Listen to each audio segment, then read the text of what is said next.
Chapter 18. A Small Omission. For a moment, in private, Cassie lazily tilted his head to cast a stone. You can. She has. I have a favor to ask you, if it isn't too much trouble, she said. She wasn't sure she was overstepping such a friendship. If she has too much of him now, would he be willing to help her out when he was in a pinch in the future? Well, there was one way to find out.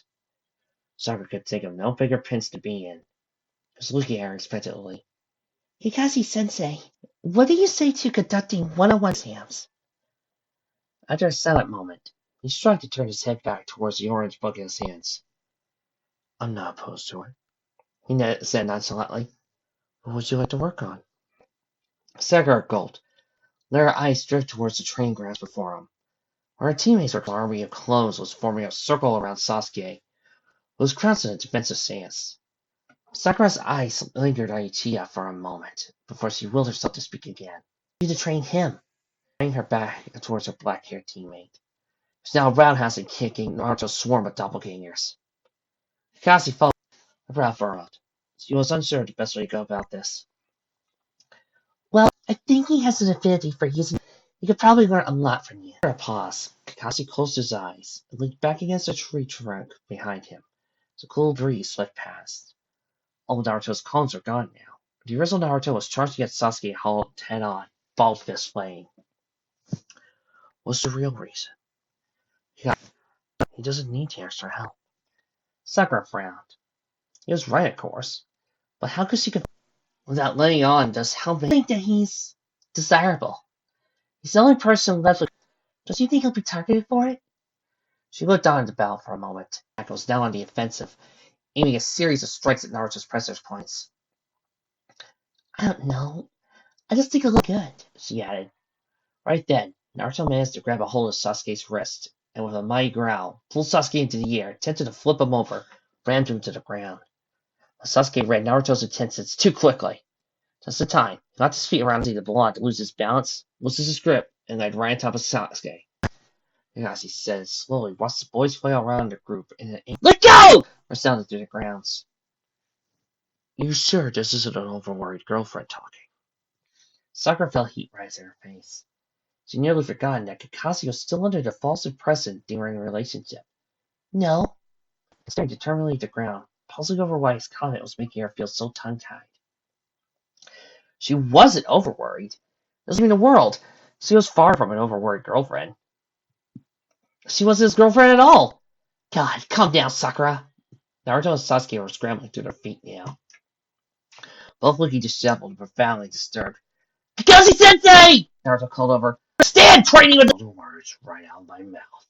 Sasuke grumbled at his side, while rubbing the dart off his face with the back of his hand. I'll see what I can do, he said Sakura before speaking. Good timing. The next 2 days weren't easy for Sakura, not with all the confusion surrounding the Chunin's listening exams bouncing around in her mind. The exams were delayed for 1 week. Dealing logical explanations, high council members actually took heed of concerns. Now Kakashi was backing her up. If that was the case, they're likely conducting an investigation of the Sound Village. And Sound might be thrown out of the exams entirely. But now Sakura had really thought it through. What were the odds of that happening anyways? The Sound Village probably kept its reins prior to. Realistically, in anticipation of Orochimaru probably set things to appear like normal, functional village. His experiments, she presumed, were likely conducted in the shadows. So would Konoha's investigators ever find anything there?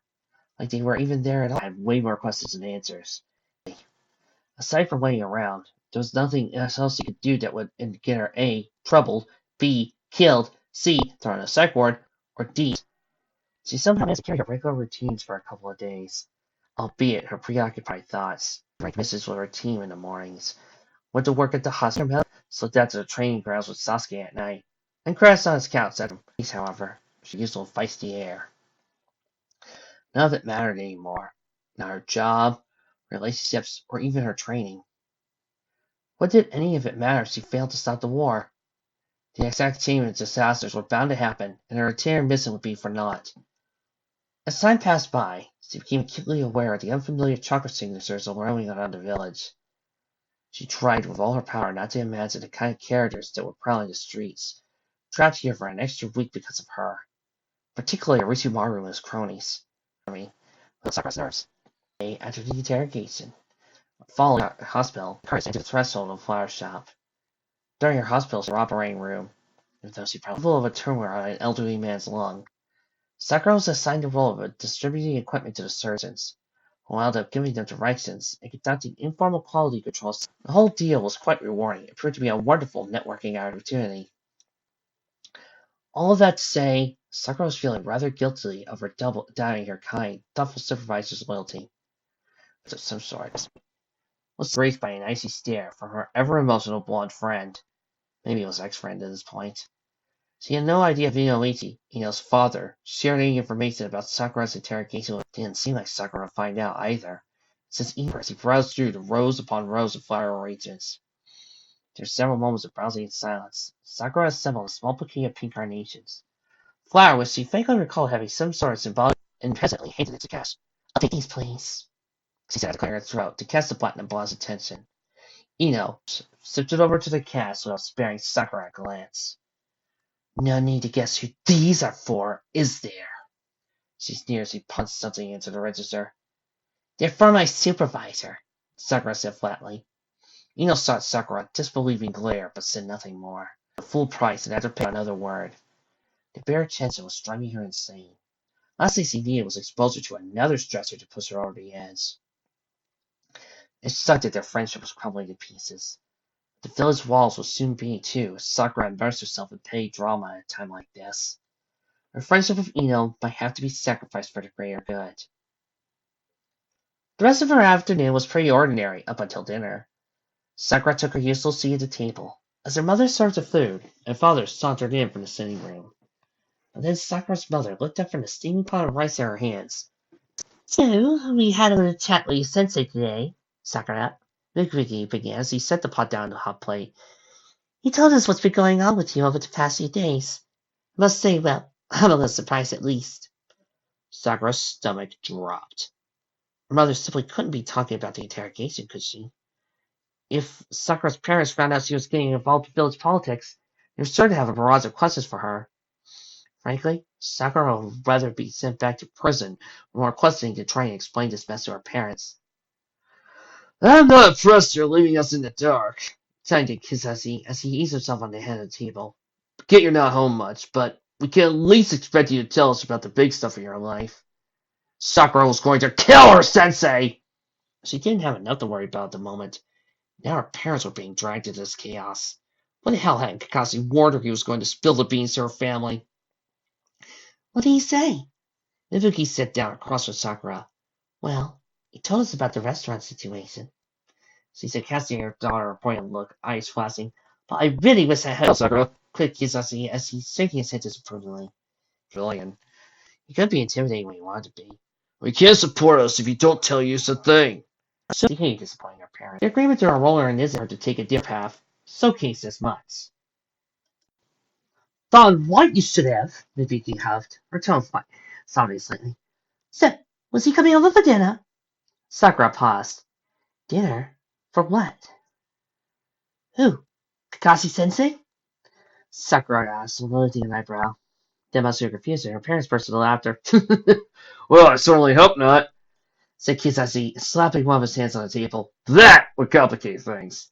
"What the Okay, what the Sakura's parents came to grips with TFL without returning to his wife. "Sasuke, how many times have I..." "Anyway, Sakura, I know you think, but believe me, we've been there. After the world of dating can be stressful, and we are here to help." A mighty fast turn. Thanks, Sakura said unsurely, as it dawned on her that this was what your day at all. "But let's not judge a book by its cover, am I right? We need secrecy. Find a guy over for dinner this weekend." Yeah, I'll do that." Sakura really was going to kill her sensei. Sakura finally felt a glimmer of hope about her life early in the third morning after interrogation.